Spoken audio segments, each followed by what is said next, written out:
Este esquema é um mapa de trabalho com o qual nós podemos trabalhar para compreender como é que começam as doenças. E aqui nós temos representados os principais fatores causadores da disbiose, ou seja, do desequilíbrio da microbiota e da hiperpermeabilidade intestinal. E como estes fatores têm a ver com a nossa exposição e são cumulativos, o intestino começa a não ter capacidade para manter a sua homeostase ou para a recuperar quando eles se começam a acumular. Então, quais são? Começa tudo pelo exposoma. É o conjunto cumulativo de todas as exposições tóxicas que nós temos na vida. Sendo que o exposoma da criança está cada vez maior face ao do adulto. Ou seja, estamos a perceber que a criança tem uma exposição tóxica nos primeiros anos de vida, quase ao mesmo nível da do adulto ao longo de toda a sua vida. O que é que isso quer dizer? Que quando a criança chegar a adulto, ela já vai ter muito mais toxicidade no seu organismo do que o adulto dos dias de hoje. E dizem vocês, ok, mas eu não consigo controlar o ambiente. Agora falas-me da toxicidade, como é que eu vou reduzir a toxicidade do meu filho? Não se trata de controlar aquilo que nós não conseguimos, mas muitas coisas nós conseguimos. E ainda assim, estamos a usar material muito tóxico à volta dos nossos filhos, nos nossos filhos, para os nossos filhos, sem ter a noção disso. Então, vamos deixar de lado aquilo que não está ao nosso controlo, como por exemplo a poluição atmosférica, mas vamos cuidar mais daquilo que está ao nosso controlo e que é muito mais do que a maioria das pessoas pensa. Depois vem parte de inflamação mucosa e desnutrição gerada pela alimentação. Esta era fácil, não é? Tem ali o pratinho com os talheres, alimentação. Pronto. Mas a alimentação não se trata apenas de contexto metabólico, ou seja, existem alimentos a provocar inflamação mucosa do intestino, desnutrição da microbiota e a gerar inflamação sistémica do organismo, que nós temos controle sobre e podemos regular. Depois temos aqui o uso químico, que está aqui representado por esta plantinha, que é, digamos, o oposto da coisa. E porque é que aparece, já vos falei do esposoma, porque é que aparece o uso químico? Porque as crianças estão expostas à medicação e isso é algo que nós podemos trabalhar à parte. Ou seja, para além de trabalhar a exposição química da criança no sentido ambiental, vamos trabalhar a exposição química da criança naquilo que é usado para a criança tomar quando adoece. E aí nós reduzimos a exposição tóxica largamente. Depois vem o stress e o choque emocional. O stress e o choque emocional são aqueles fatores que normalmente vos dizem: é emocional. Como se não houvesse nada a fazer, como se não pudéssemos fazer nada. Não é assim que funciona, ok? Nós temos muito a fazer na área emocional da criança, temos ferramentas simples e outras mais avançadas para lidar com questões emocionais das crianças. O emocional vai sempre impactar o sono, a aprendizagem, o comportamento, as relações sociais da criança, a forma como ela ocupa o seu lugar e se desenvolve na família e, sobretudo, vai deixar uma marca somática. Ou seja, eu tenho um choque emocional agora. Não me dão. Eu sou uma criança, tenho um choque emocional agora. E em algum lugar, dependendo do tipo de choque emocional que foi, vai ficar registado no meu organismo e vai ficar a produzir desgaste, dispêndio energético e, a seu tempo, vai produzir um estrago. Então, dar à criança soluções emocionais de SOS, ou seja, na hora do choque emocional, é muito importante. Trabalhar o trauma do passado com a criança é muito importante também. E temos recursos para prevenir a doença no futuro causada pelo choque emocional. Depois temos então a falta de energia vital. A energia vital é trabalhada em muitas medicinas orientais, na medicina chinesa, na medicina japonesa, na medicina ayurvédica, tratamos a energia vital. Hoje em dia, a energia vital já está comprovada cientificamente e ela tem sempre um papel na saúde e na doença. Pessoas mais doentes têm baixa energia vital. Pessoas com melhor saúde têm mais elevada energia vital. Com alguns sistemas e algumas práticas energéticas, nós conseguimos trabalhar a energia vital e conseguimos ver resultados de saúde através desse trabalho. Existem práticas no dia a dia, simples, rápidas, fáceis, para elevar a nossa energia vital e que permitem que nós consigamos reduzir a incidência de doença nas crianças e ajudá-las mesmo até a ultrapassar períodos de doença repetitiva. E por fim, os cuidados de saúde inadequados. E porquê é que eu lhes chamo inadequados? Nem tudo aquilo que está disponível em termos de sistema ou de oferta de saúde é bom, e muitas vezes as crianças chegam até mim com doenças ou estados de falta de saúde causados por cuidados médicos inadequados. Todos estes fatores são causadores de disbiose, e por isso nós podemos planear todos eles para trabalhar a saúde da criança. A disbiose, como já vos falei antes, é uma ruptura do equilíbrio delicado entre os milhares de milhões de micro-organismos da microbiota humana e das suas relações e interações com o nosso organismo. E aquilo que normalmente se fala é da parte genética, alimentação desequilibrada, antibióticos, mas existem muitos mais fatores causadores de disbiose, como vos estive a falar antes, e portanto, normalmente ela é causada por múltiplos fatores. Aquilo que eu tenho observado nas crianças que eu acompanho é que, embora haja múltiplos fatores, existe sempre um que é mais predominante e é mais fácil dentro de todo o acompanhamento, a imunidade guerreira, determinar qual o fator causador da disbiose da criança, do que simplesmente andar a tentar coisas e coisas e coisas isoladas que não produzem o efeito desejado e só consomem tempo e recursos da família. Hoje em dia, a investigação científica demonstra que a disbiose da microbiota intestinal, bem como das nossas outras microbiotas, está associada a diferentes doenças, como, por exemplo, síndrome do cólon irritável, disfunções metabólicas como a obesidade, sinusite crónica e eczema. Isto é basicamente uma imagem ilustrativa. Vocês não está em inglês, mas não é preciso ler. Os nomes das bactérias são universais, são iguais em todo o lado. E também estes nomes, digamos, não são o todo da eubiose e da disbiose. Ou seja, é só para vos mostrar que nós temos bons habitantes e depois temos habitantes, não são maus, embora aqui diga mau, não são maus, mas são oportunistas facultativos. O que é que isso quer dizer? Podem fazer parte da nossa microbiota e portar-se bem, mas se começar a haver um desequilíbrio, eles vão ser oportunistas, vão crescer em número e vão se começar a comportar muito, muito mal.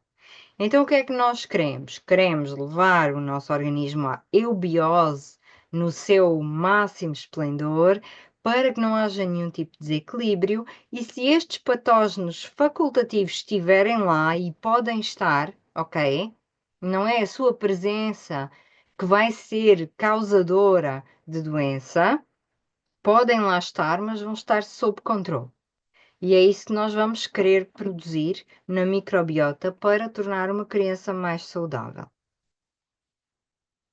E aqui nós temos o ciclo da disbiose intestinal, que começa pelo desequilíbrio da microbiota, portanto a disbiose, e vai trazer a hiperpermeabilidade intestinal, mais absorção e produção de toxinas. E isto porquê? Porque a nossa microbiota, quando entra em desequilíbrio, começa a produzir toxicidade ela mesma e, portanto, para além de toda a exposição tóxica da vida da criança, vamos ter a endotoxicidade, ou seja, toxicidade fabricada pela sua própria microbiota. Vamos ter um sistema imunitário estressado, desequilíbrios imunitários, desequilíbrios hormonais, inflamação, declínio da função digestiva, e isto muitas vezes acontece muito cedo, por exemplo, em crianças, em bebés com problemas digestivos, seja de muita incidência de diarreia, muita obstipação, muita cólica infantil, problemas do sono causados por desconforto visceral, não aumento de peso, que é um problema muitas vezes nos bebés, por muito que eles sejam amamentados, alimentados, não aumentam de peso, recusa alimentar é um distúrbio digestivo, ok? Causado por problemas de microbiota. E voltamos novamente à disbiose intestinal e continua a dar a volta, ou seja, vai tudo aumentando e aumentando e aumentando e aumentando, porque cada um destes acontecimentos provoca o seguinte. E, portanto, quanto mais desbiose, mais hiperpermeabilidade e mais toxicidade e mais stress imunitário e mais desequilíbrios e mais declínio da função digestiva e mais desbiose e por aí vai. Por isso é que quanto mais cedo nós começamos a trabalhar, melhor nós conseguimos deixar a criança e mais conseguimos fazer por ela. E aqui mostro-vos o nosso intestino. Ou seja, o nosso intestino é constituído por tijolinhos. Temos esta camada que é o normal e temos aqui deste lado uma barreira intestinal comprometida, que vem a seguir à disbiose, ou seja, eu tenho disbiose da minha microbiota, começa a haver um compromisso da barreira intestinal. A própria estrutura do meu intestino começa a ficar comprometida. E tudo isso começa nesta perda da camada mucosa, que é extremamente necessária e ela alimenta muitas espécies da microbiota para as manter vivas e em equilíbrio. E, portanto, ela é destruída e, além disso, são destruídas as junções apertadas, as tight junctions, que são estas coisinhas aqui, cor de laranja. Estas junções apertadas mantêm a integridade da barreira intestinal e, quando elas se começam a perder, o intestino começa a tornar-se hiperpermeável. Nós já temos uma permeabilidade intestinal, digamos, saudável, mas quando ficamos assim, deixa de ser saudável e passa a ser uma barreira intestinal comprometida.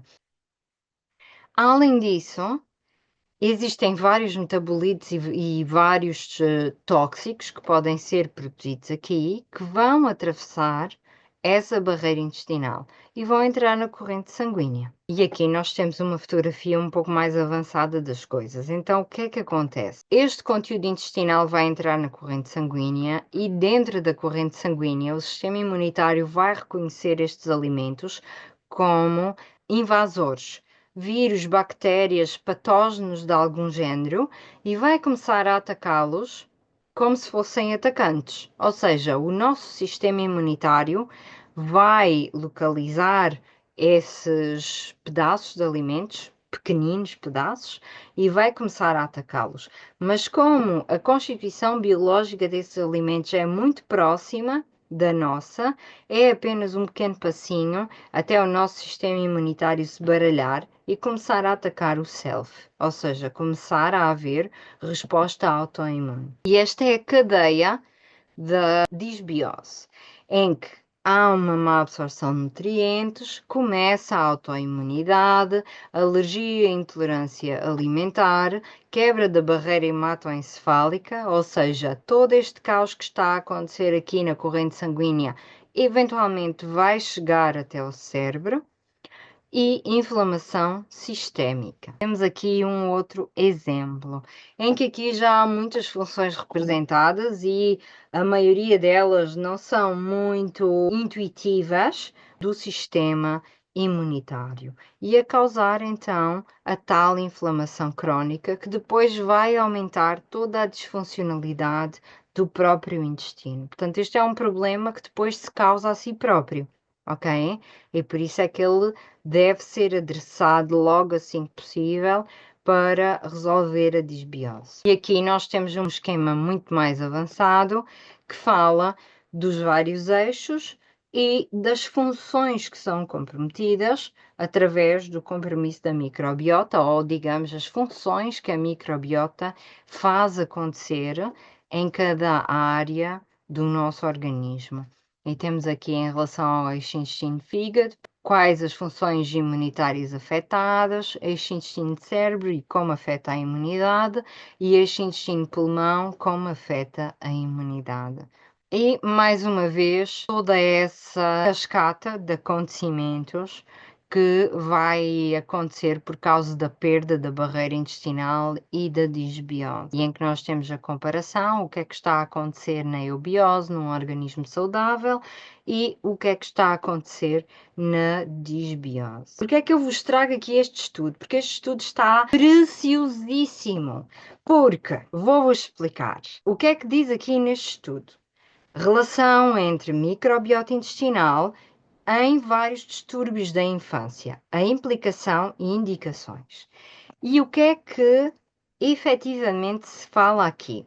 Da lista das doenças correlacionadas, das doenças infantis correlacionadas com a disbiose, com o desequilíbrio da microbiota. Autismo, desnutrição, obesidade, cólica infantil, dor abdominal funcional na criança maior, obstipação. Temos uma correspondência na literatura entre a microbiota intestinal e o neurodesenvolvimento infantil, ou seja, o desenvolvimento do cérebro na infância, e podemos correlacionar questões do desenvolvimento do cérebro da criança com questões de disbiose e corrigi-las a tempo, se conseguirmos trabalhar atempadamente. Pronto, e tudo isto apenas num só estudo, tem a descrição disto tudo, tem tabelas, tem esquemas, tem explicações, apenas um. E existem já centenas e centenas de estudos, que esta é a medicina do futuro. Não tem como não ser a medicina do futuro. Então, os eixos, só para vos mostrar este esquema, porquê? Porque às vezes dizem, mas o problema do meu filho é nos pulmões, como é que isso está relacionado com a microbiota, se a microbiota está no intestino? Essencialmente, nós temos microbiota em todo o lado, ok? Mas ainda assim, existem os eixos de comunicação. E o que é que os eixos de comunicação vão determinar? Vão determinar que a partir da modulação da microbiota do intestino, nós consigamos alterar as microbiotas dos órgãos. Por outro lado, microbiotas dos órgãos que sejam disbióticas podem estar a impactar negativamente o intestino. E por isso é que faz sentido, às vezes, aquele tratamento sintomático, em que nós vamos usar alguma planta, um homeopático, para restituir a eubiose àquela microbiota local, que depois vai impactar a microbiota intestinal positivamente, por sua vez vai dar esse feedback aos órgãos de todos os eixos intestino microbiota. Tenho só algumas referências de alguns estudos para vocês e basicamente já se provou que as bactérias do intestino podem produzir moléculas que ajudam a combater infecções. As bactérias do intestino podem produzir ácidos gordos de cadeia curta que têm propriedades anti-inflamatórias. A composição do microbioma intestinal pode influenciar a resposta imune a patógenos. E as bactérias do intestino podem produzir moléculas que regulam a resposta imune a patógenos.